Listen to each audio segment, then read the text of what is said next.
तो नमस्कार मित्रों, फरी एक बार आपનું हार्दिक स्वागत है मारी यूट्यूब चैनल राहुल मकवाणा एक गुजराती में।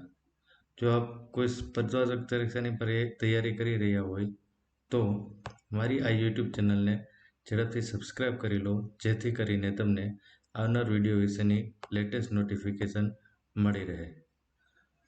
તો મિત્રો, અત્યાર સુધી આપ લોકોએ જે મારા વિડીયોને નિહાળ્યા એ બદલ હું આપ સૌનો ખૂબ ખૂબ આભારી છું। અને આપણે જે પ્રમાણે નક્કી કરેલું હતું તે પ્રમાણે હાલ આપણે આજે જે વિડીયો જોવાનો છે એ વિડીયો હશે આપણો વીકલી ટેસ્ટ। આપણે ગયા રવિવારે પણ એક ટેસ્ટ લીધેલી હતી, જેમાં ઘણા બધા વિદ્યાર્થીઓએ સારું એવું પરફોર્મન્સ કરેલું હતું। આ ઉપરાંત મેં એ સમયે જણાવેલું હતું કે મને તમારે જે કંઈ માર્ક્સ આવે એ માર્ક્સ તમારી કોમેન્ટ્સમાં જણાવવા માટે મેં તમને જણાવેલું હતું। તો આજે રવિવાર, તો બધાને બેસ્ટ ઓફ લક આજના વિડીયો ટેસ્ટ જે લેક્ચર સ્વરૂપે છે એ માટે। તો નમસ્કાર મિત્રો, મારી યુટ્યુબ ચેનલ રાહુલ મકવાણા એક ગુજરાતીમાં આપનું હાર્દિક સ્વાગત છે। મિત્રો, આપ સૌનો જે પ્રેમ અને સાથ સહકાર મળ્યો એના આધારે હાલ મારી યુટ્યુબ ચેનલ ખૂબ જ આગળ વધી રહી છે અને રાહુલ મકવાણા એક ગુજરાતી પરિવાર ધીમે ધીમે મોટો થતો જાય છે। તો હું એવી આશા રાખું છું કે આ આપણી જે યુટ્યુબ ચેનલ છે એ ચેનલને વધુમાં વધુ લોકો સુધી પહોંચે અને વધુમાં વધુ લોકો આ ચેનલનો લાભ લે એવી હું આશા રાખું છું। અને જો હજી સુધી આપ આ ચેનલ પર નવા હો તો આ ચેનલને સબસ્ક્રાઈબ કરી લો, જેથી કરીને મારા દ્વારા અપલોડ કરવામાં આવતા વિડીયોની આપને સરળતાથી નોટિફિકેશન મળી રહે। અને જે પ્રમાણે આપણે વાત થઈ ગઈ એ પ્રમાણે કે જ્યારે પણ તમે આ ટેસ્ટ આપી રહ્યા હોય ત્યારે એક પેન અને એક બુક ચોક્કસ તમારી પાસે રાખો, જેથી કરીને આપણે અગત્યના ઉદાહરણ કે મુદ્દાઓ લખી શકીએ। તો શરૂ કરીએ ગુજરાતી ટેસ્ટ 2, બરાબર। તો ગયા વખતે જે નિયમો હતા એ જ નિયમો આ વખતે રહેશે, જેમાં કોઈ ફેરફાર નથી। ગયા વખતેના નિયમોમાં આપને ખ્યાલ જ છે કે કયા કયા નિયમો આપણે જોયેલા હતા। તો બસ આ વખતે પણ સેમ એ જ નિયમો રહેશે, છતાં પણ એકવાર જોઈ લઈએ। All questions are compulsory, each question carry 1 mark, એટલે કે દરેક પ્રશ્નનો 1 માર્ક હશે। Each right answer give you 1 mark, દરેક સાચો જવાબ તમને 1 માર્ક્સ આપશે। Each wrong answer deduct 0.25 marks, એટલે કે મિત્રો અહીંયા જો તમારો એક જવાબ ખોટો હશે તો તમારા 0.25 માર્ક કટ થશે, બરાબર। હવે ઘણા મિત્રોએ મને કોમેન્ટમાં એવું હતું કે 25માંથી 24, તો મિત્રો એક વસ્તુ સમજી લો કે તમારો એક પ્રશ્ન ખોટો પડશે, એક જવાબ તમારો ખોટો પડશે તો એનો 1 માર્ક તો જશે જ, પરંતુ 1 પ્લસ 0.25, એટલે કે એક જવાબ ખોટો પડશે તો જે જવાબ ખોટો પડે એનો તો 1 માર્ક જશે જ, પરંતુ એની સાથોસાથ 0.25, એટલે એક જવાબ ખોટો પડે તો તમારે 1 જે ખોટો પડ્યો એનો 1 માર્ક્સ અને બીજા 0.25 માર્ક્સ આવી રીતે ડિડક્ટ થાય। તો એક માર્કિંગ સિસ્ટમ ખાસ સમજી લેજો। ઈચ ક્વેશ્ચન એવું 40 સેકન્ડ, પણ આપણે જે પ્રમાણે આપીએ તે પ્રમાણે અહીંયા દરેક પ્રશ્નને આપણે 60 સેકન્ડ આપીશું। તો best of luck for this examination.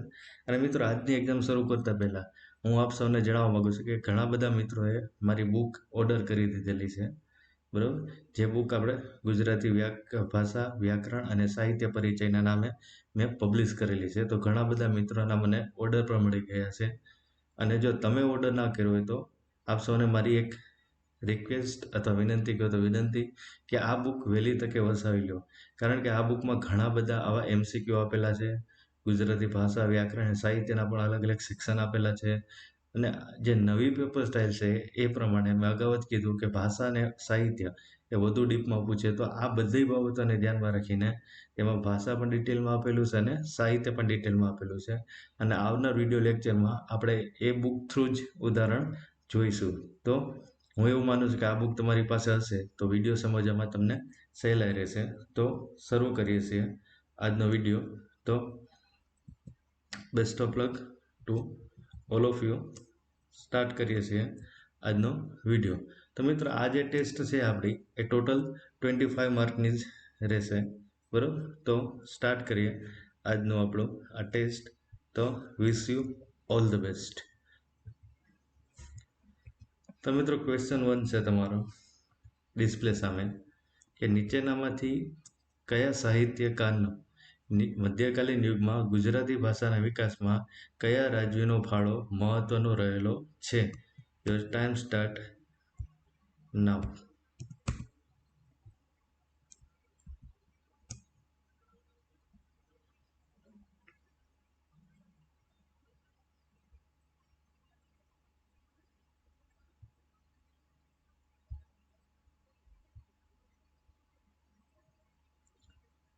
મિત્રો મેં અગાઉ જ કીધું એ પ્રમાણે કે દરેક જે વિકલ્પ આપેલા છે એ વિકલ્પ તમારે ખૂબ ધ્યાનથી સાંભળો જોવા, જેથી કરીને તમારે કન્ફ્યુઝન ના થાય.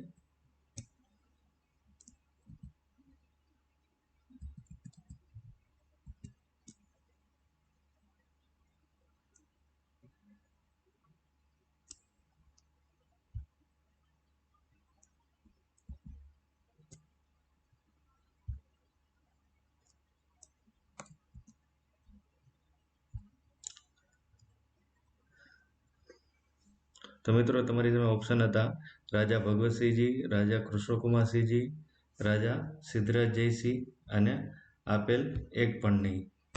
તો આપણો સાચો જવાબ આવશે, કયો જવાબ આવશે મિત્રો? આઈ થિંક કે આ જવાબ તમને આવડી ગયો હશે. આપણો સાચો જવાબ આવશે રાજા શું હશે?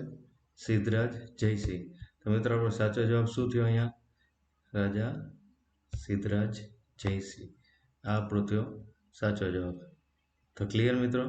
મધ્યકાલીન યુગમાં ગુજરાતી ભાષામાં કયા રાજ્યનો ફાળો? આપણે ગુજરાતી ભાષાના લેક્ચરમાં પણ જોયું હતું, સાહિત્યના લેક્ચરમાં પણ જોયું કે મધ્યકાલીન ગુજરાતી ભાષાના વિકાસમાં કયા રાજ્યનો ફાળો મહત્વનો છે. જે રાજવી પૂછે તો સિદ્ધરાજ જયસિંહ અને જો સાહિત્યકાર પૂછે તો હેમચંદ્રાચાર્ય.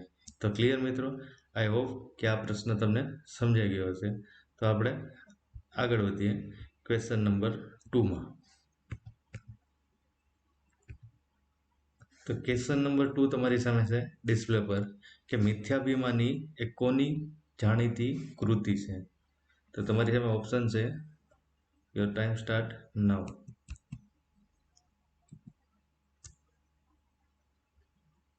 તો મિથ્યાભિમાની આપણે સાહિત્યના લેક્ચરમાં જોયેલું હતું. તો મિથ્યાભિમાની એ કોની જાણીતી કૃતિ છે? તમારી સામે ઓપ્શન છે દયારામ, દલપતરામ, કવિ નર્મદ અને ઉમાશંકર જોશી. તો મિત્રો તમારે આમાંથી કોઈ એક સાચો જે ઓપ્શન છે એ તમારે સિલેક્ટ કરવાનો છે.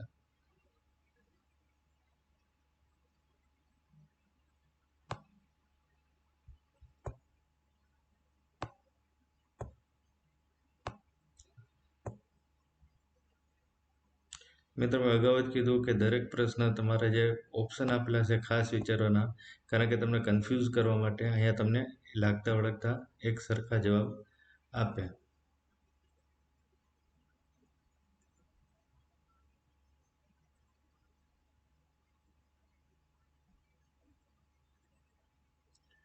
તો મિત્રો આ પ્રશ્નનો સાચો જવાબ આવશે. શું આવશે મિત્રો? યસ, કવિ દલપતરામ. તો મિથ્યાભિમાની એ કોની જાણીતી કૃતિ છે? તો જવાબ આવશે દલપતરામ. તો ક્લિયર મિત્રો? તો આગળ વધીએ ક્વેશ્ચન નંબર 3 પર. ક્વેશ્ચન નંબર 3 છે કે નીચેનામાંથી મધ્યકાલીન યુગ દરમિયાન નીચેનામાંથી કયા સાહિત્યકારને જ્ઞાનના વડલા તરીકેનો બિરુદ આપવામાં આવેલું છે? તમારી સામે ઓપ્શન છે. યોર ટાઈમ સ્ટાર્ટ નાઉ.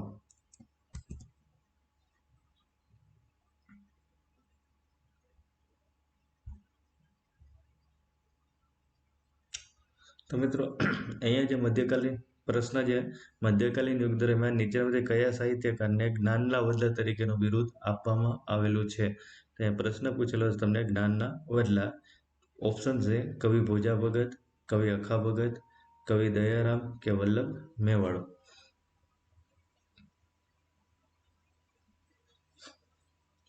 મિત્રો પ્રશ્ન જવાબમાં બહુ વધારે વાર ના લગાવી, કારણ કે 100 પ્રશ્ન તમારે એટેન્ડ કરવાના હશે.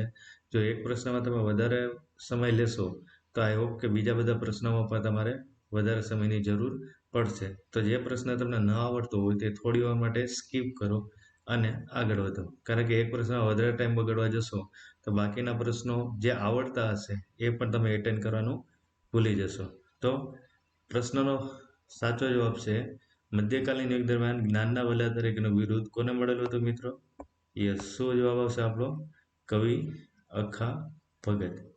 તો ક્લિયર મિત્રો આ પ્રશ્ન? ઓકે, તો આગળ વધીએ ક્વેશ્ચન નંબર 4 પર. તો ક્વેશ્ચન નંબર 4 છે રામ રાજ્યો જે મરણ પ્રસંગે ગવામાં આવે છે અથવા મરણ પ્રસંગે ગવાય છે તેના રચયિતા બાપુ સાહેબ ગાયકવાડનું મૂળ નામ શું છે? તો મિત્રો તમારી સામે ઓપ્શન છે. યોર ટાઈમ સ્ટાર્ટ નાઉ.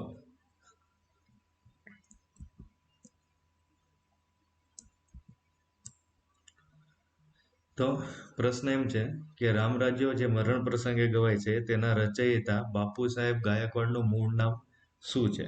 તમારી સામે ઓપ્શન છે યશવંતરાય ગાયકવાડ, સુરજીતસિંહ ગાયકવાડ, તેજપાલસિંહ ગાયકવાડ કે ઉપર પૈકી એક પણ નહીં.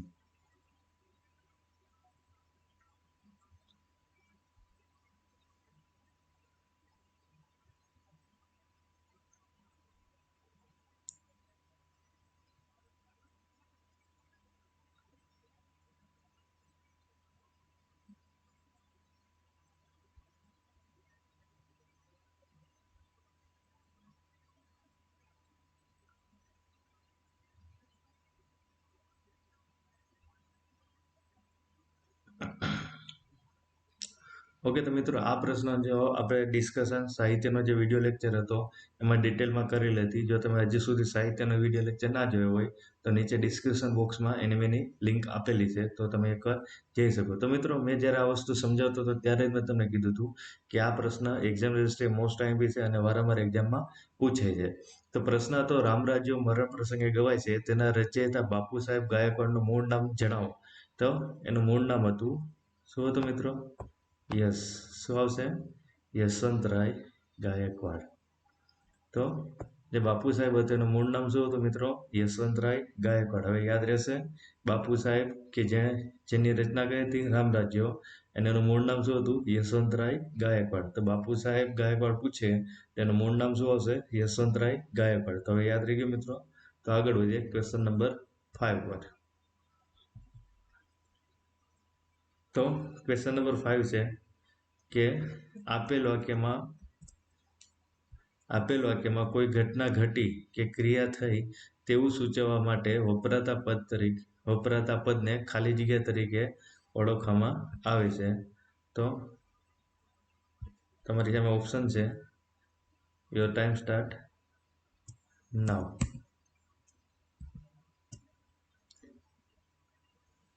તો મિત્રો જો તમે પેપર સ્ટાઇલ જોયું તો તેમાં એક પોઈન્ટ એવો હતો કે આમાં જે વ્યાકરણ પૂછવામાં આવશે કે ભાષા પૂછવામાં આવશે કે સાહિત્ય પૂછવામાં આવશે એનું લેવલ ધોરણ 12થી ઊંચી કક્ષાનું રહેશે, એટલે કે ધોરણ 12થી નીચેનું રહેશે નહીં. ઇન શોર્ટ એ લોકો એવું કહેવા માંગતા હતા કે જે કંઈ વ્યાકરણ પૂછશે, જે કંઈ ભાષા પૂછશે કે જે કંઈ સાહિત્ય પૂછશે એ બધું જ જે સાહિત્ય છે એ તમને ધોરણ 12થી ઊંચી કક્ષા એટલે કે ગ્રેજ્યુએશન લેવલનું પૂછે. તો એમાં તમને વ્યાકરણમાંથી આ ટાઈપના પ્રશ્નો પૂછવાની શક્યતા છે. તમને ઉદાહરણ નહીં આપે, પરંતુ તમને જે પ્રશ્નો પૂછે કન્ટેન્ટ બેઝ પ્રશ્નો છે જે તમારી સામે ડિસ્પ્લેમાં નજર થઈ રહ્યા છે. તો મિત્રો આવા બધા પ્રશ્નો માટે આપણે માનસિક રીતે તૈયાર રહેવું, કારણ કે એક્ઝામમાં આવા પ્રશ્નો પૂછવાની શક્યતા આ વખતે વધારે છે.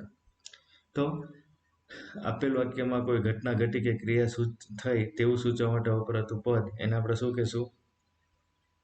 તો આપણે અગાઉ જ જોઈ ગયા મિત્રો કે આ ઉપદ તમને જે આપેલું છે એ બીજું કંઈ નથી પરંતુ શું છે? ક્રિયાપદની વ્યાખ્યા. તો આપણો સાચો જવાબ શું આવશે? ક્રિયાપદ. તો શું જવાબ થયો? આપેલ વાક્યમાં કોઈ ઘટના ઘટી કે ક્રિયા થઈ તેવું સૂચવવા માટે વપરાતા પદને શું કહેશું? ક્રિયાપદ તરીકે ઓળખવામાં આવે છે. તો ક્લિયર મિત્રો? તો આગળ વધીએ ક્વેશ્ચન નંબર 6 પર. તો ક્વેશ્ચન નંબર 6 છે એ આ રીતે છે. ગુજરાતી સાહિત્યની સૌપ્રથમ વાર્તા કયા યુગ દરમિયાન નિર્માણ પામેલી હતી? ઓપ્શન તમારી ડિસ્પ્લે પર છે. યોર ટાઈમ સ્ટાર્ટ નાઉ. તો મિત્રો અહીંયા તમને જે પ્રશ્ન પૂછેલો છે એ પ્રશ્નમાં એવું તમને પૂછેલું છે કે ગુજરાતી સાહિત્યની સૌપ્રથમ વાર્તા એ કયા યુગ દરમિયાન નિર્માણ પામેલી હતી?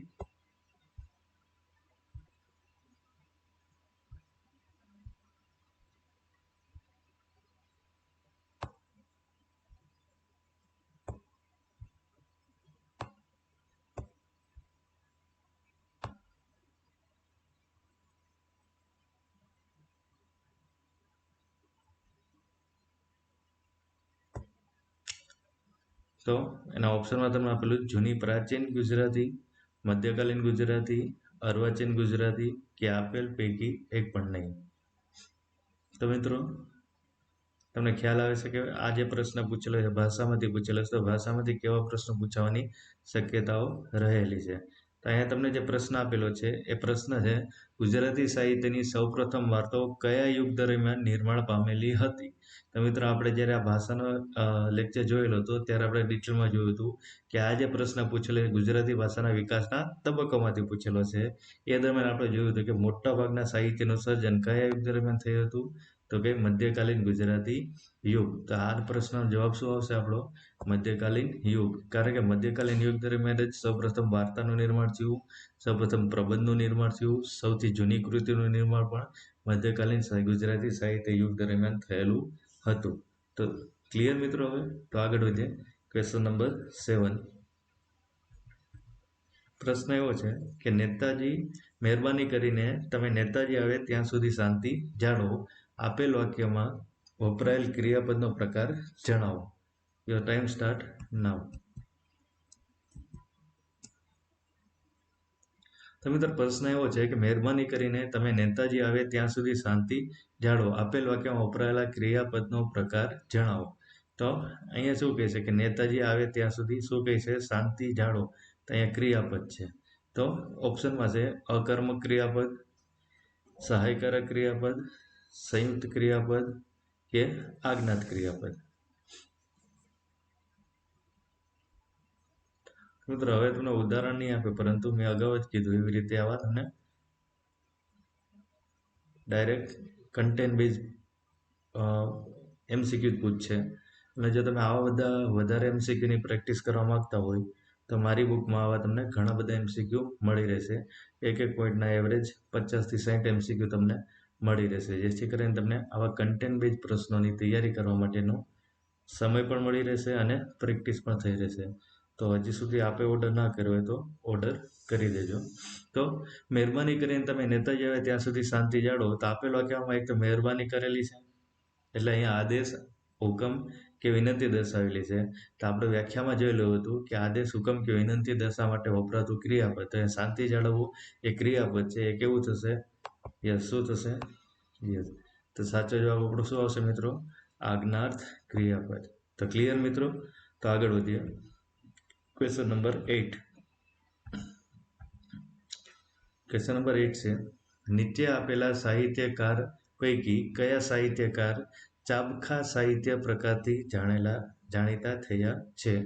યોર ટાઈમ સ્ટાર્ટ નાઉ.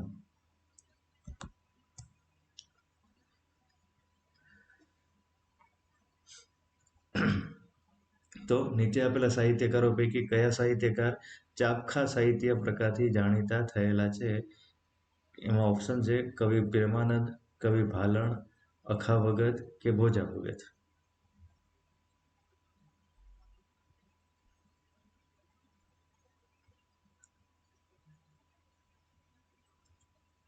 તો આ જે પ્રશ્ન પૂછેલો છે આપણે ગુજરાતી સાહિત્યમાંથી પૂછેલો છે.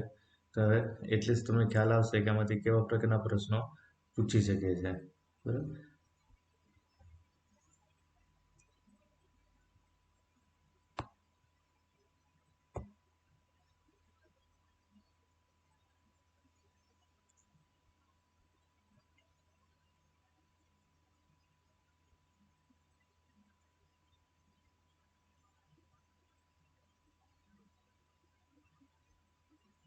તો મિત્રો અહીંયા જે તમને પ્રશ્ન પૂછ્યો એ ચાબખા સાહિત્ય પ્રકાર. તો ચાબખા સાહિત્ય પ્રકાર આપને ખબર છે કોણે શરૂઆત કરેલી હતી? કવિ ભોજા ભગત. તો ચાબખા સાહિત્ય આવે અથવા ચાબખાની શરૂઆત કરનાર અથવા ચાબખાના પિતા કે ચાબખા સાહિત્યથી જાણીતા બનનાર કે વખણાતું ચાબખા સાહિત્ય, તો પણ જવાબ આપણો શું આવશે? કવિ ભોજા ભગત. તો મિત્રો આ જે પ્રશ્ન છે તમને ઘણી રીતે ટ્વિસ્ટ કરીને પૂછે, બરોબર. પેલો પ્રશ્ન મેં કીધું કે આ જે આપણે તમે પૂછેલું છે એવી જ રીતે, અથવા તો તમને એવું પૂછે કે ચાબખાની રચનાની શરૂઆત કોણે કરી, તો પણ કવિ ભોજા ભગત.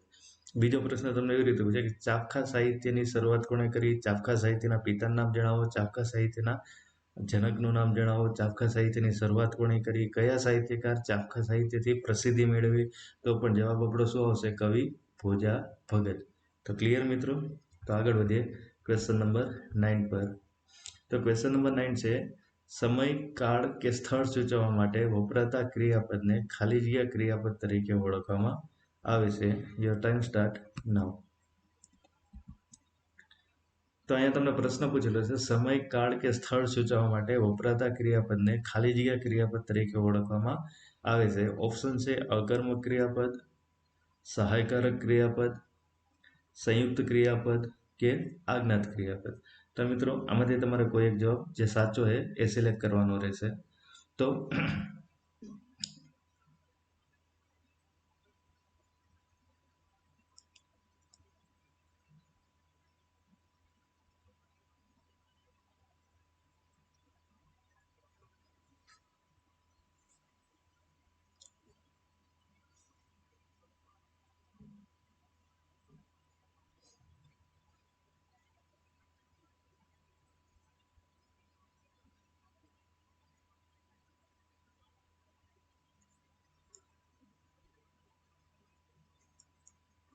ઓકે મિત્રો, તો અહીંયા તમને પ્રશ્ન પૂછેલો છે કે સમય, કાળ કે સ્થળ સૂચવવા માટે વપરાતા ક્રિયાપદને ખાલી જગ્યા ક્રિયાપદ તરીકે ઓળખવામાં આવે છે. તો આપણે જે ગુજરાતી વ્યાકરણનો ક્રિયાપદનો ટોપિક જોયો હતો એમાંથી તમને પૂછવામાં આવેલો પ્રશ્ન છે.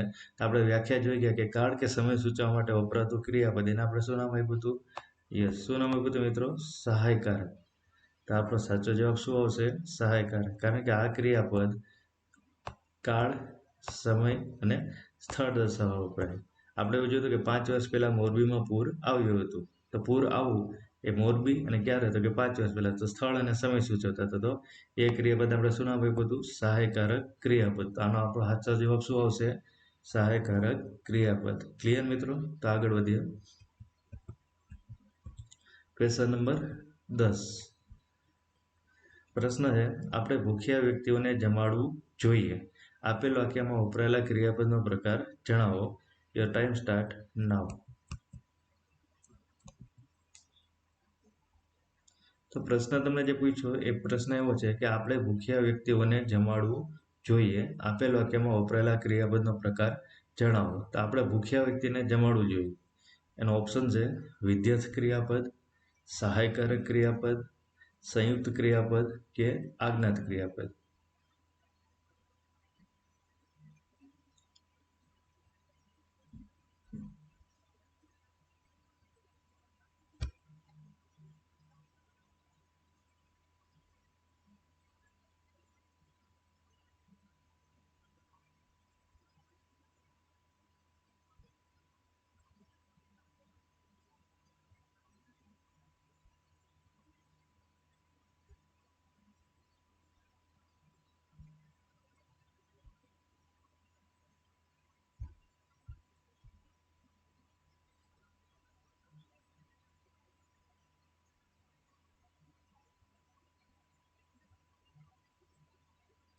તો મિત્રો અહીંયા તમારી સામે જવાબ છે જ. જો તમે આ જવાબ વ્યવસ્થિત ધ્યાનથી સાંભળશો તો આમાં સાચો જવાબ જે છે એ શું આવશે મિત્રો? વિધેય ક્રિયાપદ. કારણ કે આ વાક્ય જે તમે ધ્યાનથી વાંચજો તો આ જે વાક્ય છે કે આપણે ભૂખ્યા વ્યક્તિઓને જમાડવું જોઈએ. તો અહીંયા ભૂખ્યા વ્યક્તિને જમાડવું જોઈએ એક આપણું કર્તવ્ય છે, આપણે એક ફરજ છે. તો અહીંયા આપણું શું જમાડવું જોઈએ? આપણું શું દર્શાવે છે? કર્તવ્ય દર્શાવે છે કે ફરજ દર્શાવે? તો આપણે વ્યાખ્યામાં જોઈ ગયા કે કર્તવ્ય કે ફરજ દર્શાવવા માટે વપરાતું ક્રિયાપદ, એને આપણે શું નામ આપેલું હતું? વિધેય ક્રિયાપદ. તો ક્લિયર મિત્રો? તો આગળ વધીએ ક્વેશ્ચન નંબર 11 ઉપર. તો ક્વેશ્ચન નંબર 11 છે કે ગુજરાતી સાહિત્યનો સૌપ્રથમ પ્રબંધ કયા શાસકના કાળ દરમિયાન નિર્માણ પામેલો હતો? Your time start now.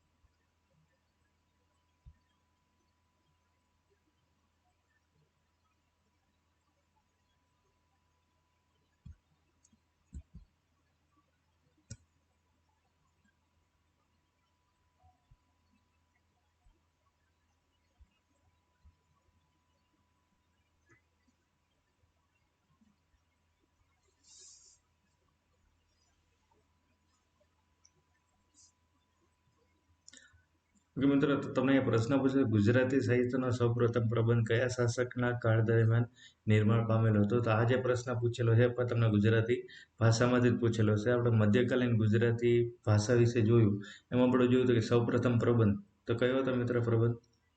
Okay, તો એ જે પ્રબંધ હતો એનું નામ અત્યારે હું નહીં કહીશ કારણ કે એક્ઝામ ચાલુ છે. તો ગુજરાતી સાહિત્યનો સૌપ્રથમ પ્રબંધ કયા શાસકના કાળ દરમિયાન નિર્માણ પામેલો હતો? તો આપને ખબર હતું કે શું જવાબ આવશે મિત્રો? યસ, સાચો જવાબ આવશે અહેમદ શાહ. તો જે પ્રથમ પ્રબંધ નિર્માણ પામ્યો એ કયા શાસકના કાળ દરમિયાન નિર્માણ પામેલો હતો? તો આપણો સાચો જવાબ આવશે અહેમદ શાહ. તો ક્લિયર મિત્રો? તો તમે ભાષાનું લેક્ચર એટેન્ડ કરેલું છે અને બધા પોઈન્ટ્સ નોટ ડાઉન કરેલા છે તો આ પ્રશ્નનો જવાબ તમને આવડી ગયો હશે. તો આગળ વધીએ. Question number 12. લોકહિત ચિંતક કવિ આવું બિરુદ કયા સાહિત્યકારને આપવામાં આવેલું છે? Your time start now.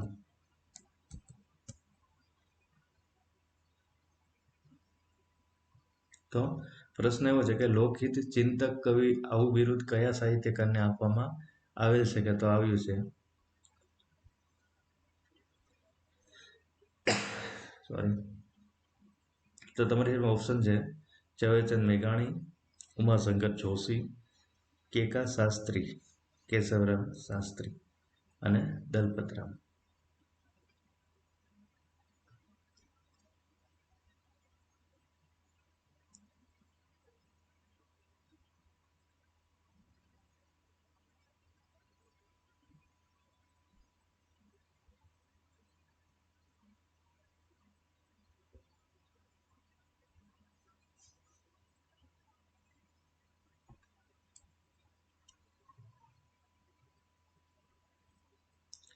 Okay મિત્રો, તો અહીંયા તમને જે પ્રશ્ન પૂછેલો છે એ છે લોકહિત ચિંતક કવિ એ કયા સાહિત્યકારને બિરુદ આપવામાં આવેલું છે?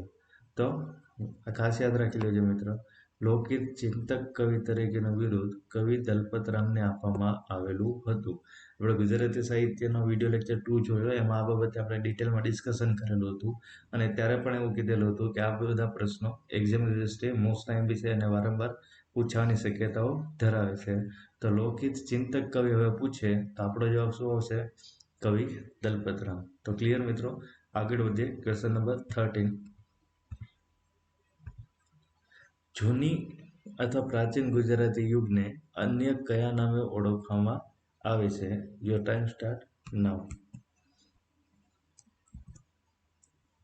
તો અહીં મિત્રો તમને પ્રશ્ન પૂછેલો કે જૂની અથવા પ્રાચીન ગુજરાતી યુગને અન્ય કયા નામે ઓળખવામાં આવે છે? તો પહેલો ઓપ્શન છે સાક્ષર યુગ, ગાંધી યુગ, આધુનિક યુગ કે પ્રાગ નરસિંહ યુગ. તો મિત્રો અત્યારે કદાચ તમને આના જવાબ પણ આવી જશે કારણ કે હજી આપણે એના ભાષાના સાહિત્યના એક વિડીયો લેક્ચર જ જોયેલા છે. બાકી ભાષા તો ખૂબ ડિટેલમાં છે. જો તમે ભાષા ડિટેલમાં વાંચવા માંગતા હોય તો સાહિત્યની ડિટેલ તૈયારી કરવા માંગતા હોય તો મેં જે બુક પબ્લિશ કરેલી તેમાં ડિટેલ આપેલું છે. આપે બુકમાં પછી પણ વાંચીને પ્રેક્ટિસ કરી શકો છો. તો આ જે પ્રશ્ન છે તમને ગુજરાતી ભાષામાંથી પૂછાયેલો છે. તો હવે તમને ધીમે ધીમે ખ્યાલ આવતો હશે કેમ કે આપણે પહેલી ટેસ્ટમાં પણ જોયું અને હાલ આપણે બીજી ટેસ્ટમાં પણ જોઈ રહ્યા છીએ કે ભાષામાંથી કેવા કેવા પ્રશ્નો પૂછાઈ શકે છે. ઓકે, તો અહીંયા તમને પ્રશ્ન પૂછેલો કે જૂની અથવા પ્રાચીન ગુજરાતી યુગને અન્ય કયા નામે ઓળખવામાં આવે છે? તો મિત્રો આનો સાચો જવાબ આવશે, શું જવાબ આવશે? પ્રાગ નરસિંહ યુગ. તો મિત્રો સાચો જવાબ શું આવશે આપણો આનો? પ્રાગ નરસિંહ યુગ. ઓકે, તો આગળ વધીએ ક્વેશ્ચન નંબર 14 પર. ક્વેશ્ચન નંબર 14 છે, આઈ થિંક કે આ ક્યાંક તમે નવરાત્રિમાં અથવા તો દાંડિયા રમતા હશો ત્યારે આ ગીત સાંભળેલું જ હશે. કીડી બિચારી કિલ્લી રે, કીડીના લગનિયા લેવાય. આ કયા સાહિત્યકારની જાણીતી પંક્તિ છે? Your time start now.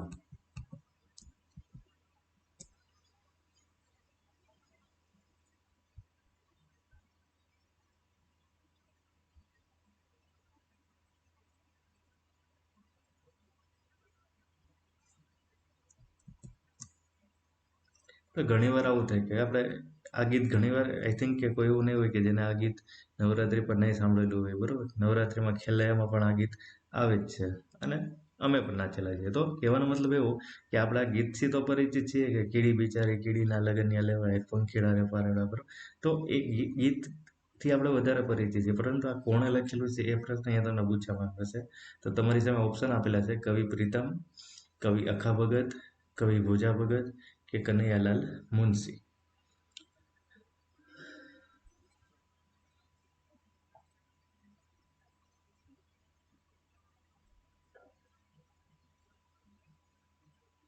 Okay, તો આ પ્રશ્નનો સાચો જવાબ છે કવિ ભોજા ભગત. તો ક્લિયર મિત્રો? કીડી બિચારી કિલ્લી રે કીડીના લગનિયા લેવાય, આ કોની જાણીતી પંક્તિ છે? તો કે કવિ ભોજા ભગત. તો હવે મિત્રો, હું એવી આશા રાખું કે નેક્સ્ટ ટાઈમ જ્યારે તમે નવરાત્રિ પર આ ગીત સાંભળશો તો આ ગીતની સાથે સાથે મારા દ્વારા જે શબ્દો બોલાયેલા કે કીડી બિચારી કિલ્લી રે લગનિયા લેવાય, બરોબર, એ કોણે ગાયેલું? તો એ સાથે સાથે તમને હવે શું યાદ આવવું જોઈએ? કવિ ભોજા ભગત. તો ક્લિયર મિત્રો હવે? ઓકે, તો આગળ વધીએ ક્વેશ્ચન નંબર 15 પર. હરિનો માર્ગ છે સુરાનો, નહીં કાયરનો, આ કયા સાહિત્યકારની જાણીતી પંક્તિ છે? યોર ટાઈમ સ્ટાર્ટ નાઉ. તો અહીંયા તમને જે પ્રશ્ન પૂછ્યો, હરિનો માર્ગ છે સુરાનો, નહીં કાયરનો, આ કયા સાહિત્યકારની જાણીતી પંક્તિ છે? તો તમારી સામે ઓપ્શન આપેલા છે: કવિ પ્રીતમ, કવિ અખા ભગત, કવિ નર્મદ કે કનૈયાલાલ મુનશી.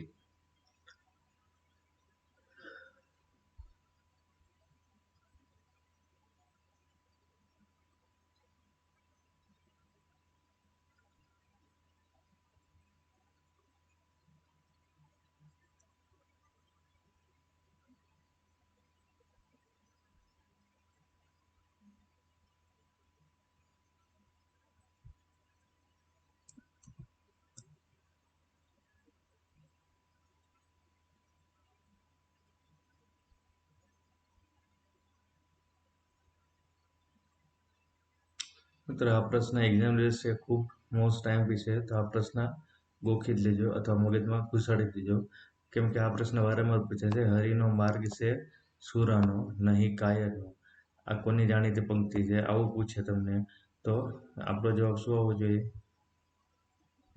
તો આ જે જાણીતી પંક્તિ છે એ કવિ પ્રીતમની છે. હવે મિત્રો, જ્યારે પણ આ પ્રશ્ન તમારી સામે આવે કે હરિનો માર્ગ છે સુરાનો, નહીં કાયરનો, આ કયા સાહિત્યકારની જાણીતી પંક્તિ છે? તો જવાબ આવશે કવિ પ્રીતમ. તો ક્લિયર મિત્રો? તો આગળ વધીએ ક્વેશ્ચન નંબર 16 પર.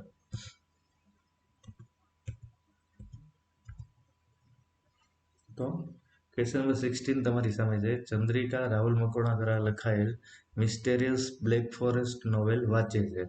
આપેલ વાક્યમાં વપરાયેલા ક્રિયાપદનો પ્રકાર જણાવો. Your time start now.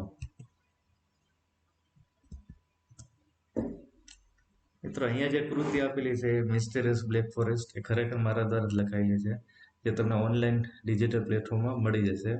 એટલે ઉદાહરણ રાખવાનું એ ગોળા નથી, પરંતુ હકીકતમાં આ નોવેલ મેં લખેલી છે. મિસ્ટેરિયસ બ્લેક ફોરેસ્ટ તમે ગૂગલમાં સર્ચ મારશો તો પણ તમને મળી રહેશે. તો ઉદાહરણ તમને જે પૂછેલું છે, ચંદ્રિકા રાહુલ મકવાણા દ્વારા લખાયેલ મિસ્ટેરિયસ બ્લેક ફોરેસ્ટ નોવેલ વાંચે છે. આપેલ વાક્યમાં વપરાયેલા ક્રિયાપદનો પ્રકાર જણાવો. તો તમારે ક્રિયાપદનો પ્રકાર શોધવાનો છે.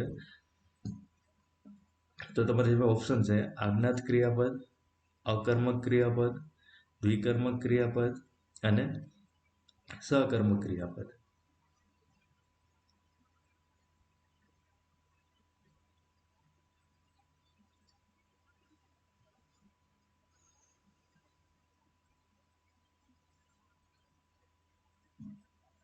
ઓકે, તો મિત્રો, આ જે પ્રશ્ન છે એનો સાચો જવાબ આવશે, શું આવશે મિત્રો? સકર્મક ક્રિયાપદ. કયો જવાબ આવશે? સકર્મક ક્રિયાપદ. કારણ કે આ જે ઘટના છે એને તમે પ્રશ્ન, ક્રિયા કઈ છે? તો કે વાંચવાની. પણ શું વાંચે છે? તો કે રાહુલ મકવાણા દ્વારા લખાયેલ novel mysterious black forest novel. તો અહીંયા વાંચે છે એક ક્રિયાપદ કર્મનો ઉપયોગ કરે છે. કયું કર્મ? તો કે રાહુલ મકવાણા દ્વારા લખાયેલ મિસ્ટેરિયસ બ્લેક ફોરેસ્ટ નોવેલ. તો અહીં આખું શું થયું? કર્મ. વાચ્ય છે એ ઘટના થઈ. તો અહીંયા ક્રિયાપદ જે છે એણે કર્મનો ઉપયોગ કર્યો.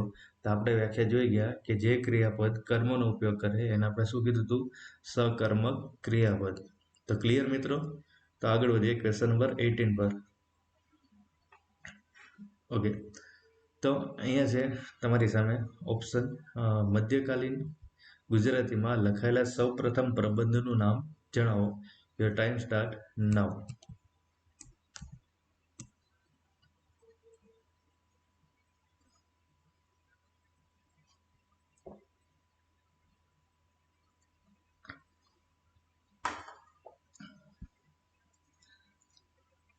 તો મિત્રો તમને હાઇલાઇટ થઈ જ ગયા છે કે અગાઉના પ્રશ્ન જ્યારે પૂછેલો હતો ત્યારે મેં પ્રબંધનું નામ શા માટે ના આપ્યું, બરાબર?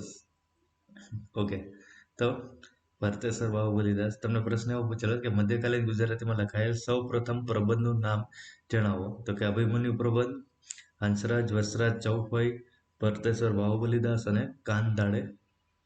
બરાબર, આમાંથી તમારે કોઈ એક સાચો જવાબ શોધવાનો છે. તો આ જે પ્રશ્ન પૂછાયેલો છે તમને ગુજરાતી ભાષામાંથી પૂછાયેલો છે. જો કદાચ તમે ગુજરાતી ભાષાનો વિડીયો ના જોયો હોય તો નીચે લિંકમાં બધા વિડીયોની જે લિંક છે એ નીચે ડિસ્ક્રિપ્શનમાં આપેલી છે, ત્યાંથી તમે જોઈ શકો છો. તો મિત્રો આનો સાચો જવાબ આવશે, શું આવશે? કાનદાડે પ્રબંધ. અગાઉનો પ્રશ્ન તો કોના શાસનમાં શાસન પૂછે તો અહેમદ શાહ. કયો પ્રબંધ? તો કે કાનદાડે પ્રબંધ. ક્યારે? 1456. ક્યારે? તો કે મધ્યકાલીન યુગ. તો ક્લિયર મિત્રો? આ એક જ પ્રશ્ન છે પરંતુ તમને અલગ અલગ ઘણી રીતે પૂછી શકે છે. તો ક્લિયર મિત્રો? આગળ વધીએ નેક્સ્ટ ક્વેશ્ચન નંબર 18 પર. પ્રશ્ન એવો છે કે વિધ્યર્થ ક્રિયાપદનો ઉપયોગ ક્યારે કરવામાં આવે છે? ઓપ્શન તમારી સામે છે. યોર ટાઈમ સ્ટાર્ટ નાઉ. તો અહીંયા તમને જે પ્રશ્ન પૂછ્યો છે કે વિધ્યર્થ ક્રિયાપદનો ઉપયોગ ક્યારે કરવામાં આવે છે? ઓપ્શન છે કર્તવ્ય કે ફરજ દર્શાવવા માટે, આદેશ, હુકમ કે વિનંતી દર્શાવવા માટે, બે ક્રિયાપદ એક સાથે થાય, એટલે બે ઘટના એક સાથે થાય કે બે ક્રિયા એક સાથે થાય તેવું દર્શાવવા માટે, અથવા આપેલ ક્રિયાપદ બે કર્મનો ઉપયોગ કરે છે તેવું દર્શાવવા માટે. તો આમાંથી જે સાચો જવાબ હશે એ તમારે જવાબ શોધવાનો છે. તમને પૂછેલું છે વિધ્યર્થ ક્રિયાપદ.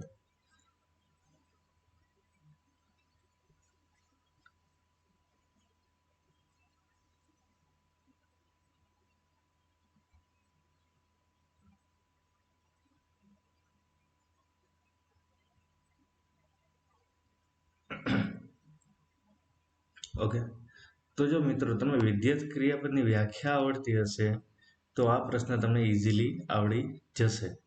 મેં અગાઉ જ કીધું હતું કે તમે કોન્સેપ્ટ તમારા ક્લિયર રાખો, કન્ટેન્ટ ક્લિયર રાખો, કારણ કે હવે જે પ્રશ્નો પૂછાય એ બધા કેવા હશે? કન્ટેન્ટ. જો તમને વિધ્યર્થ ક્રિયાપદનો ઉપયોગ આવડતો હશે તો એની વ્યાખ્યા આવડતી છે તો તમે તેનો ઉપયોગ પણ જાણી શકો છો. તો વિધ્યર્થ ક્રિયાપદનો ઉપયોગ શેના માટે થશે? તો કે કર્તવ્ય કે ફરજ દર્શાવવા માટે. તો આ પ્રશ્નનો સાચો જવાબ શું હશે? તો કે કર્તવ્ય કે ફરજ દર્શાવવા માટે. તો ક્લિયર મિત્રો? તો આગળ વધીએ ક્વેશ્ચન નંબર 19 પર. તો પ્રશ્ન એવો છે કે મધ્યકાલીન ગુજરાતી ભાષાનો સમયગાળો જણાવો. યોર ટાઈમ સ્ટાર્ટ નાઉ.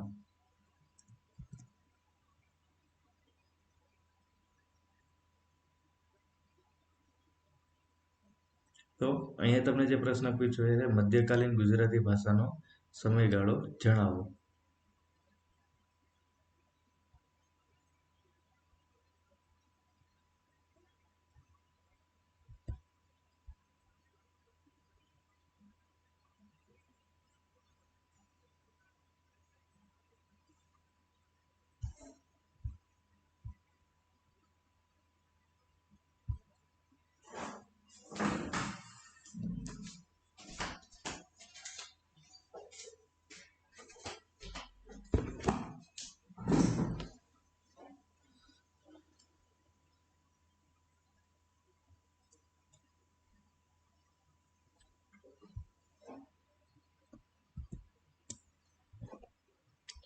તો મિત્રો અહીંયા તમને જે પ્રશ્ન પૂછ્યો હતો મધ્યકાલીન ગુજરાતી ભાષાનો સમયગાળો.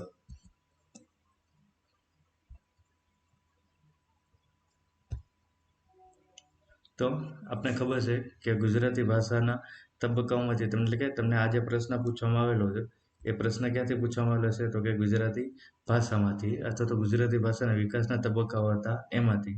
તો 12 થી 14 એટલે આપણે ખબર છે પહેલું એટલે કે જૂની તથા પ્રાચીન. તો આપણો જવાબ શું આવશે? 14 થી 16મું શતક. તો મિત્રો મધ્યકાલીન ગુજરાતી ભાષાનો સમયગાળો પૂછે તો જવાબ શું આવશે આપણો? 14 થી 16મું શતક. તો ક્લિયર મિત્રો? તો આગળ વધીએ આપણે ક્વેશ્ચન નંબર 20 પર. આઈ હોપ મિત્રો કે હું આજે ટેસ્ટ લઉં છું એ ટેસ્ટ તમને ઉપયોગી થતી હશે. એટલીસ્ટ તમને ખ્યાલ આવતો હશે કે ગુજરાતી ભાષામાંથી ટ્વિસ્ટ કરીને કેવા પ્રશ્નો પૂછાય, ગુજરાતી વ્યાકરણમાંથી ટ્વિસ્ટ કરીને એટલે કે કન્ટેન્ટ બેઝ પ્રશ્નો કેવા પૂછાય, અને ગુજરાતી સાહિત્યમાંથી કન્ટેન્ટ બેઝ કેવા પ્રશ્નો પૂછાય એ બધી અહીંયા મેં ડિસ્કશન કરેલી છે. તો આઈ હોપ કે તમને એ બધો બાબતોનો ખ્યાલ આવતો હશે. તો ડિસ્પ્લે પર તમારી સામે છે ક્વેશ્ચન નંબર 20. પ્રશ્ન છે કે નીચેના પૈકી ધીરા ભગતનો જાણીતો સાહિત્ય પ્રકાર કયો છે? યોર ટાઈમ સ્ટાર્ટ નાઉ.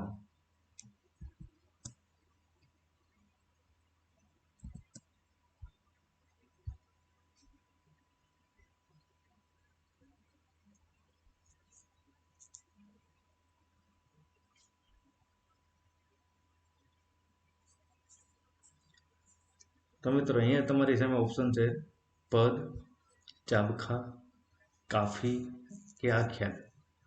તો અહીંયા તમારી સામે 4 ઓપ્શન આપેલા છે, એમાંથી કોઈ બી એક રાઈટ આન્સર તમારે પિક કરવાનો છે. પ્રશ્ન એવો છે કે નીચેના પૈકી ધીરા ભગતનો જાણીતો સાહિત્ય પ્રકાર કયો છે? ઓપ્શન તમારી ડિસ્પ્લેમાં આપેલા છે પદ, ચાબખા, કાફી કે આખ્યાન.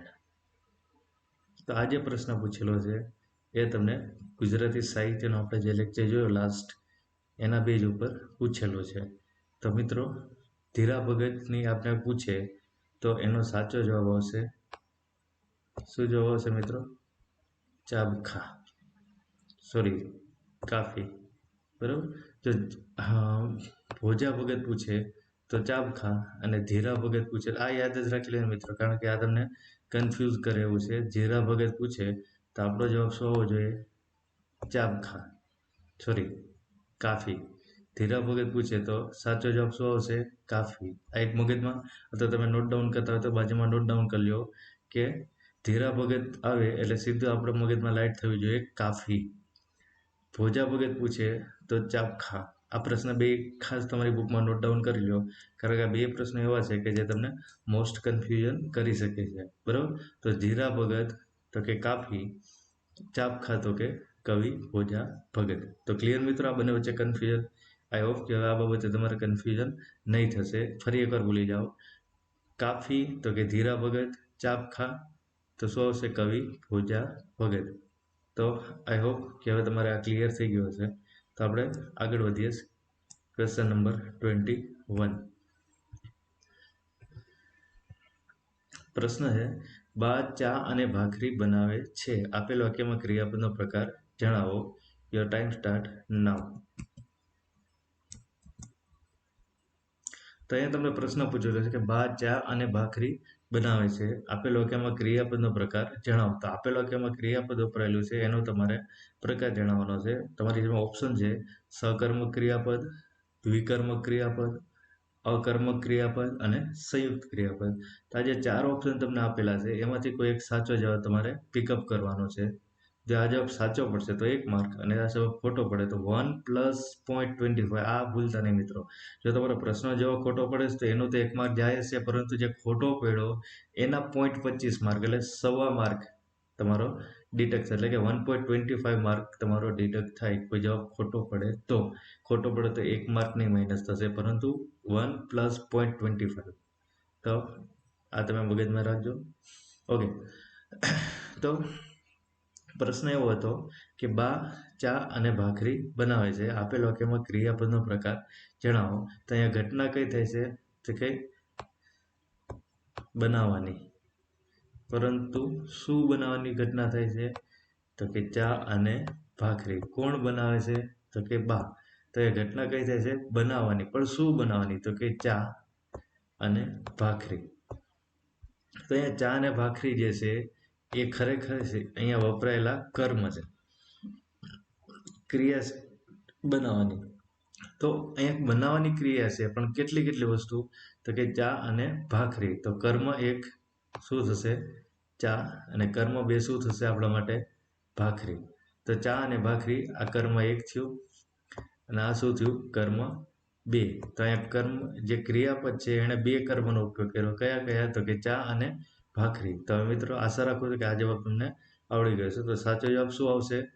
દ્વિકર્મક ક્રિયાપદ. ક્લિયર મિત્રો? ઓકે, તો આગળ વધીએ. Question number 22. પ્રશ્ન છે, વડોદરામાં 2 વર્ષ પહેલા વૈશ્વામિત્રી નદીનું પાણી ઘરોમાં ઘૂસી ગયેલું હતું. આપેલ વાક્યમાં વપરાયેલા ક્રિયાપદનો પ્રકાર જણાવો. Your time start now.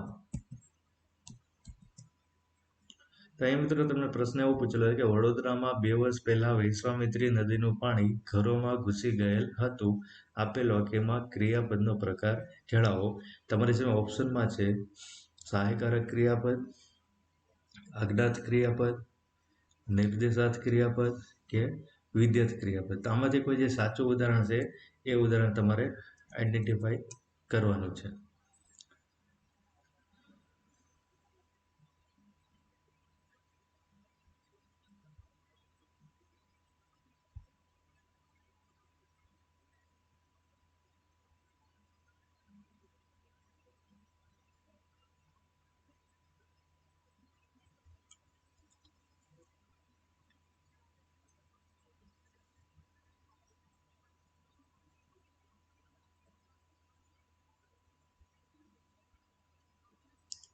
Okay, તો અહીંયા મિત્રો ઘટના કઈ થાય છે કે ઘટના કઈ થાય છે મિત્રો? તો કે વૈશ્વામિત્રી નદીનું પાણી ઘરોમાં ઘૂસી જવાની. બરાબર? પણ ક્યારે? તો જવાબ આપને શું મળશે? 2 વર્ષ પહેલા. ક્યાં? તો જવાબ શું મળશે આપને? વડોદરામાં. તો અહીંયા જો 2 વર્ષ પહેલા એટલે એ શું આપી દીધું આપણી સામે? સમય. બરાબર? આ શું આપી દીધું તમને? સમય. અને ક્યાં? તો આપણે શું આપી દીધું? વડોદરા. એ આપણે શું આપી દીધું? તો કે સ્થળ. બરાબર? તો અહીંયા સ્થળ પણ આવી ગયું અને સમય પણ આવી ગયો. ઘટના કહે છે ઘરોમાં પાણી ઘૂસવાની. પણ ક્યારે? તો કે 2 વર્ષ પહેલા. ક્યાં? તો કે વડોદરામાં. તો અહીંયા ઘરોમાં પાણી ઘૂસી જવું એ ઘટનાનું સ્થળ અને સમય બંને દર્શાવે છે. તો મિત્રો હવે તમને ખ્યાલ આવી ગયો છે શું જવાબ આવશે આમનો? તો જે ક્રિયાપદ બનેલ ઘટનાનો સ્થળ કે સમયનો ઉલ્લેખ કરે તો તેવા ક્રિયાપદને આપણે શું નામ આપેલું હતું? સહાયકારક ક્રિયાપદ. બરાબર? તો આપણે જે ક્રિયાપદ જોઈએ એમાં આપણે ડિટેલ આ વિશે આપણે વ્યાખ્યા જોયેલી હતી. તો મિત્રો ખ્યાલ આવે છે તમને કે જ્યારે હું ભણાવતો હતો લેક્ચરમાં ત્યારે હું કહેતો જ હતો કે તમારું કન્ટેન્ટ ક્લિયર કરજો. જો તમને વ્યાખ્યા આવડતી હશે તો આ પ્રશ્ન તમારા માટે એકદમ સિમ્પલ હશે, કોઈ અઘરો નહીં હશે. પરંતુ જે લોકો વ્યાખ્યા જ્ઞાન નથી તે લોકો માટે આ પ્રશ્ન ખૂબ જ ડિફિકલ્ટ બની શકે છે. તો આઈ હોપ કે હવે તમે જે કંઈ યાદ રાખશો, વાંચશો એ તમારું કન્ટેન્ટ બેઝ ક્લિયર હશે. ઓકે, તો આગળ વધીએ. Question number 23. ઓપ્શન છે તમારો ક્વેશ્ચન નંબર 23 છે, અમરેલી જિલ્લામાં આવેલ ફતેપુર એ કયા જાણીતા સાહિત્યકારની જન્મભૂમિ છે? ઓપ્શન તમારી સામે. Your time start now.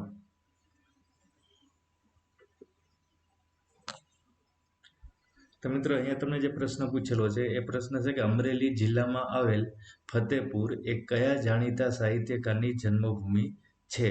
Option તમારી સામે છે કવિકાંત, રમેશ પારેખ, ભોજા ભગત કે કવિ દુલાભાયા કાગ.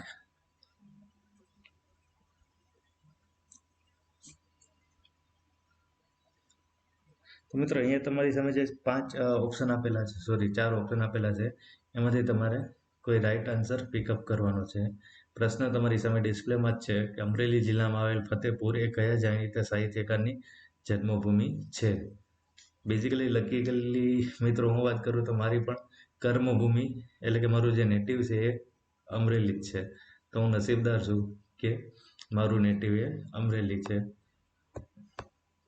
તો અમરેલી સાથે એક રીતે જોઈએ તમારો જૂનો સંબંધ પણ રહેલો છે. ઓકે, તો મિત્રો અહીંયા પ્રશ્ન છે, અમરેલી જિલ્લામાં આવેલ ફતેપુર એ કયા જાણીતા સાહિત્યકારની જન્મભૂમિ છે? તો એનો સાચો જવાબ આવશે કવિ ભોજા ભગત.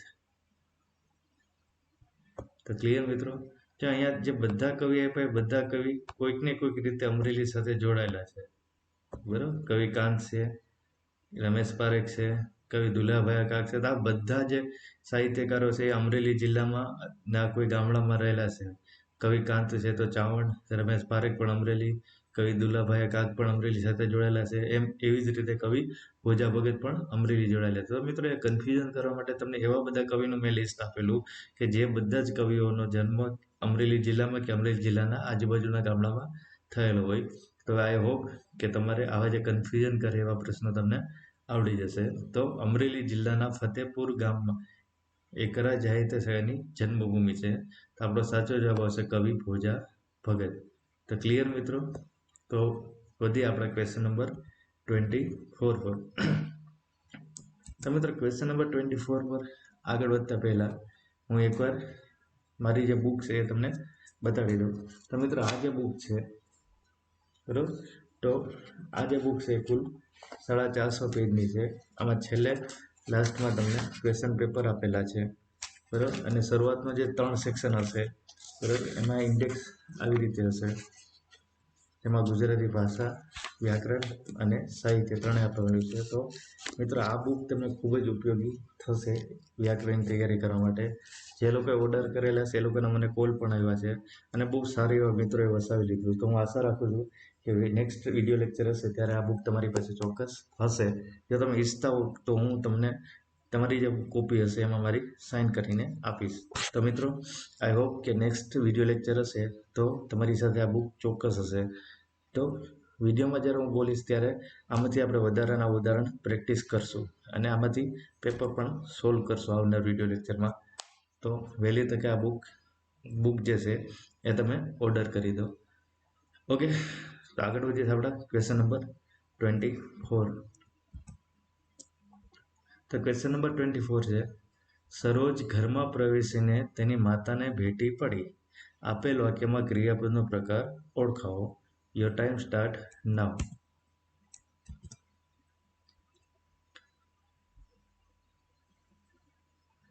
સરોજ ઘરમાં પ્રવેશીને તેની માતાને ભેટી પડી. આપેલ વાક્યમાં ક્રિયાપદનો પ્રકાર ઓળખાવો. તમારી સામે ઓપ્શન છે ક્રિયાથી પ્રત્યર્થ, નિર્દેશક ક્રિયાપદ, સંયુક્ત ક્રિયાપદ કે ઉપર પૈકી એક પણ નહીં. આમાંથી મિત્રો તમારે સાચો જે જવાબ છે એ જવાબ તમારે સિલેક્ટ કરવાનો રહેશે.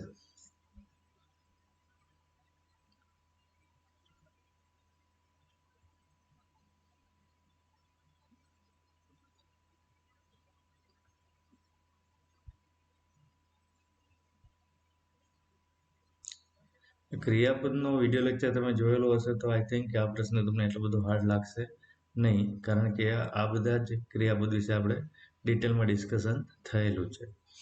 તો અહીંયા મિત્રો તમારી સામે પ્રશ્ન હતો, સરોજ ઘરમાં પ્રવેશીને તેની માતાને ભેટી પડી. આપેલ વાક્યમાં ક્રિયાપદનો પ્રકાર ઓળખાવો. તો મિત્રો આ વાક્ય તમે વાંચશો ધ્યાનથી તો તમને ઓટોમેટિક ખ્યાલ આવી જાય કે ઉપરનું આ જે વાક્ય છે એ વાક્યમાં બે ઘટના થાય છે. પહેલી ઘટના થાય છે સરોજ ઘરમાં પ્રવેશે છે અને બીજી ઘટના થાય છે માતાને ભેટી પડે છે. તો બે ઘટના કઈ તો કે સરોજ ઘરમાં પ્રવેશે છે અને તેની માતાને ભેટી પડે છે. તો અહીંયા એક સાથે બે ઘટના થાય છે, એક સાથે બે ક્રિયા થાય છે. તો આપણે વ્યાખ્યામાં જોયેલું જ હતું કે જે ક્રિયાપદ એક સાથે બે ક્રિયા થાય તેવું દર્શાવવા માટે વપરાય તેવા ક્રિયાપદને શું નામ આપ્યું હતું આપણે? સંયુક્ત ક્રિયાપદ. તો આપેલ વાક્યનો સાચો જવાબ શું આવશે મિત્રો? સંયુક્ત ક્રિયાપદ. તો ક્લિયર મિત્રો? આપેલ વાક્યનો જવાબ આવશે સંયુક્ત ક્રિયાપદ. તો નેક્સ્ટ આગળ વધીએ ક્વેશ્ચન નંબર આપણો 24, એટલે કે આજની ટેસ્ટનો last question. Question number 25, one of the most important.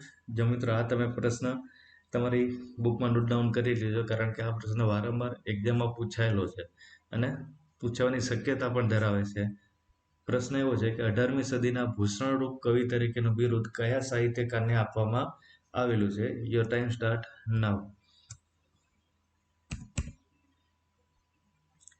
તો પ્રશ્ન છે 18મી સદીના ભૂષણરૂપ કવિ તરીકેનું બિરુદ કયા સાહિત્યકારને આપવામાં આવેલું છે? ઓપ્શન તમારી સામે છે દલપતરામ, કવિ નર્મદ, પ્રેમાનંદ કે કવિ પ્રીતમ. તો આ પ્રશ્ન મિત્રો તમને સાહિત્યના લેક્ચરમાંથી પૂછવામાં આવેલો છે. આપણે સાહિત્યનો જે સેકન્ડ વિડીયો લેક્ચર જોયેલો હતો એમાંથી. તો જો એ તમારો વિડીયો જોવાનો બાકી હોય તો નીચે ડિસ્ક્રિપ્શન બુકમાં તમને એની લિંક મળી જશે, તમે ત્યાંથી એ વિડીયો જોઈ શકો છો. તો ખાસ મિત્રો આ યાદ રાખજો કે આ પ્રશ્ન છે એ એક્ઝામ દ્રષ્ટિએ ખૂબ જ મહત્વ ધરાવતો પ્રશ્ન છે. બરાબર. આ સિવાયના આપણે આ ટેસ્ટમાં ઘણા એવા પ્રશ્નો જોયા કે જે પરીક્ષામાં વારંવાર પૂછાય છે. બરાબર. છતાં પણ એમાં કેન્ડિડેટ્સ ભૂલ કરીને આવે છે. તો હવે હું એવી આશા રાખું છું કે તમારા બધા ડાઉટ જે હતા એ ક્લિયર થઈ ગયા હશે. બરાબર. તો અહીંયા ભૂષણરૂપ કવિ શબ્દ જ્યારે આવે ત્યારે એનો જવાબ તમને આવડવો જોઈએ. તો ભૂષણરૂપ કવિ એનો સાચો જવાબ છે કવિ પ્રીતમ. શું જવાબ આવશે મિત્રો? કવિ પ્રીતમ. તો કવિ પ્રીતમ જે છે એને કયું બિરુદ આપવામાં આવેલું છે? તો કે ભૂષણરૂપ કવિ. તો સાચો જવાબ શું થશે મિત્રો? કવિ પ્રીતમ એ ભૂષણરૂપ કવિ તરીકેનું બિરુદ ધરાવે છે. તો અહીંયા આપણી 25 માર્કની જે ટેસ્ટ હતી એ ટેસ્ટ આપણે અહીંયા પૂરી થઈ ગઈ. તો થેન્ક યુ વેરી મચ. અને જો તમે આ ચેનલ પર નવા હો તો મારી યુટ્યુબ ચેનલ રાહુલ મકવાણા એ ગુજરાતીને સબસ્ક્રાઈબ કરી દો અને સાથોસાથ નોટિફિકેશન માટેનું બેલ આઇકોન દબાવી દો, જેથી કરીને મારા દ્વારા અપલોડ થતા વિડીયોની આપને સરળતાથી નોટિફિકેશન મળી રહે. તો મિત્રો, આજનો વિડીયો લેક્ચર પૂરો કરતા પહેલાં હું આપ સૌનો ખૂબ ખૂબ આભાર માનું છું, કારણ કે જે કહેવાય ને શૂન્યમાંથી સર્જન, આ ચેનલ મેં થોડાક ટાઈમ પહેલાં જ શરૂ કરેલી હતી, પરંતુ હાલ એ ચેનલ મોટી થતી ગઈ છે. ધીમે ધીમે ઘણા બધા મિત્રો જોડાતા ગયા છે અને ઘણા બધા મિત્રો લાભ રહેશે. પરંતુ હજી પણ હું એવી ઈચ્છા ધરાવું છું કે તમારા ગ્રુપમાં આ મારા વિડીયોને વધુ લોકો સુધી શેર કરો, જેથી કરીને જરૂરિયાતવાળા જે લોકો હોય, જરૂરિયાતવાળા જે વિદ્યાર્થી હશે એ આ મારા વિડીયોનો લાભ લઈ શકે. તો મિત્રો, હું એવી આશા રાખું છું કે આપણો રાહુલ મકવાણા એ ગુજરાતીનો પરિવાર ખૂબ વિશાળ બને અને વધુ લોકોને ઉપયોગી થાય. તો thank you all of you. મળીએ છીએ આપણે સોમવારે ગુજરાતી વ્યાકરણના એક નવા જ ટોપિક સાથે. તો મિત્રો, અને બીજી વસ્તુ કે તમારા જે માર્ક્સ આવે એ માર્ક્સ કોમેન્ટ સેક્શનમાં મેન્શન કરવાનું ભૂલતા નહીં, જેથી કરીને મને પણ ખ્યાલ આવે. અને બીજી વસ્તુ મિત્રો, લાસ્ટમાં કે જો હજુ સુધી આપણે બુક ન મંગાવી હોય તો પ્લીઝ મહેરબાની કરીને આ બુક મંગાવી લો, કારણ કે આગળના બધા લેક્ચર હવે આપણે એ બુક્સના બેઝ ઉપર જ જઈશું. કારણ કે અમુક ઉદાહરણ હું અહીંયા તમને શીખવાડીશ અને અમુક ઉદાહરણ એ બુક પરથી તમને વાંચવા માટે કહીશ. તો ક્લિયર મિત્રો? Once again thank you very much and મળીએ છીએ સોમવારે ગુજરાતી વ્યાકરણના એક નવા ટોપિક સાથે. ત્યાં સુધી best of luck and best reading. Thank you.